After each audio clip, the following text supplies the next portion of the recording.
Yes, so ayan ang pag-usapan naman natin ngayon ay ito na sa background ko, so basahin muna natin. Old Santa Mesa Street, Santa Mesa, Manila. On the left side of your screen is old Santa Mesa Street, and on the right side where cars turn left is now called Valenzuela Street. 90s, 20s. Okay? So, tingnan muna natin yung mga kaibahan. Bali noon, tingnan mo yung kalsada, bato pa, okay? Hindi pa sementado.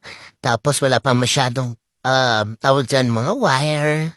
Diba, tingnan mo yung kubo, ganyan. Diba, nakaka-amaze?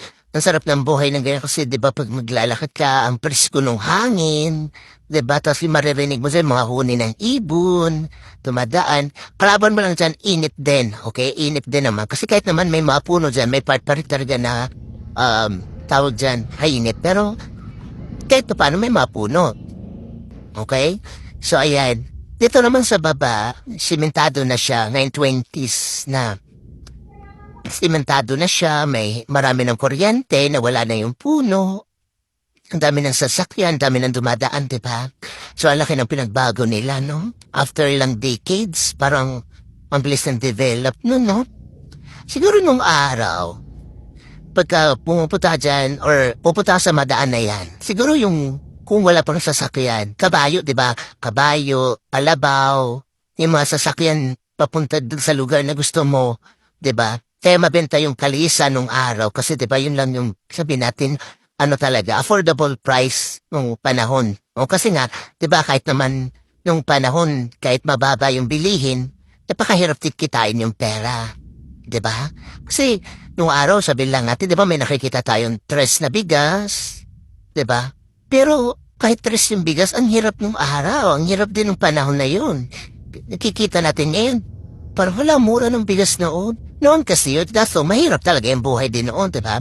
Unlike ngayon, sa buhay natin, medyo mataas ang bigas, pero kahit papano, pag magsikap ka lang, makapadarap ka ng trabaho, magnegosyo ka or ano, mabubuhay ka rin naman. Na lang, dumadami kasi yung bilihin natin. Di ba? Ang dami na kasi nangyayari. For example lang ngayon, di ba? May cellphone na, may mga kung ano-ano na lang, di ba?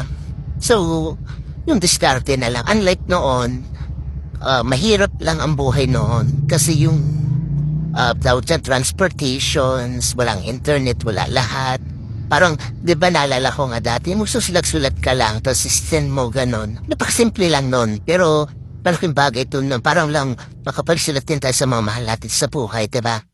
So, yun lang, diba? Paano rin yung development nila, sobrang pagkaiba, na sana, magpatuloy yung mga ganyan na ma-develop din. At para sa akin naman, okay din naman yung ma-develop yung mga kalsada kasi kailangan natin yon. Nga lang minsan, masarap din balikan yung mga nakaraan, diba? Tingnan mo, ang sarap ng hangin dyan, huni lang ng ibon yung maririnig mo. Yun lang, pero ngayon ay, usok, ingay ng motor, ingay ng sasakyan, ingay ng mga kung ano-ano. Pero at least, diba, nagpa-progress talaga yung panahon. Okay? So yun lang. Thank you guys. Thank you so much po.